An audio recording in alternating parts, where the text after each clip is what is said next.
Welcome back, ladies and gentlemen. This is our moment in history. Today we ask, was North Korea an accident waiting to happen? Maury, that's a blog that you wrote. It was a little while ago, but it pertains to what's going on today.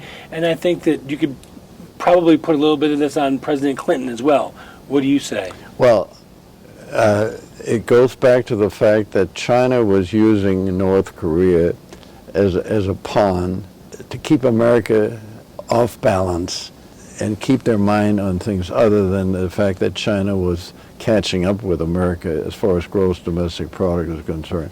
However, Trump has talked to Xi Jinping, and I hope they develop some sort of an attitude that, you know, if that crazy guy, I mean, Kim Il-sung, who was the founder of North Korea, he was Russian trained, he was in part of the Russian military, and he, like Ho Chi Minh in Indochina, were heroes to most Korean people.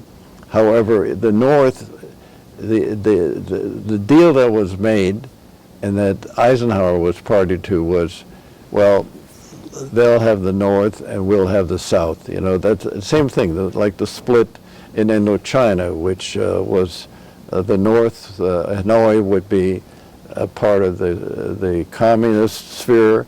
It all had to do with the Cold War, which said, the balance of power is going to be such that neither side is going to get too effective. Well, maybe we could do that here. We could have a northern United States and a southern United States, and you could pick where you want to go. Yeah, well, we've had that, and you know, I've been to the South enough to know that there's a lot of people there who are very unhappy with the way things are going, but you know, the problem with this and the North Korean situation, can you imagine if any other country in the world was in the process now of finalizing a nuclear capability, even though they so far haven't quite... How much blame do you put on former President Clinton for allowing that to happen? Oh, I put all the... Yeah, you're absolutely right. I go all the way back to the situation where we pushed Hussein out of office. We literally got rid of him and open up the door to Iran.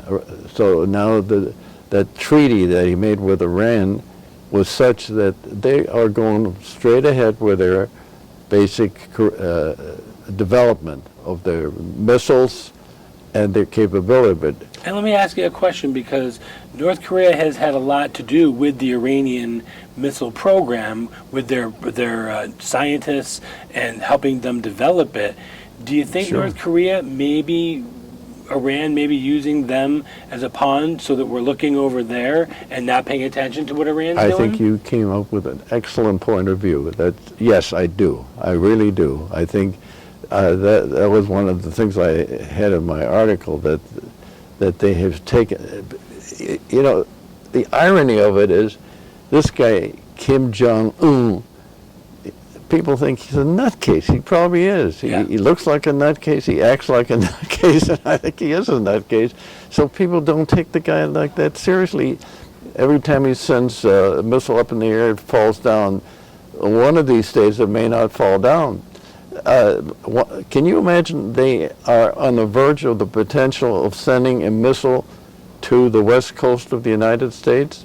It's one thing to put Iran on notice. It's another thing to see this little jerky country in a position if they ever do something. And they're crazy enough to do it. That's the whole thing. You know, and with technology, there's only a matter of time before they can do it. Absolutely. You know, they may have 6 or 7 fail, but what if the 8th one succeeds? God help us.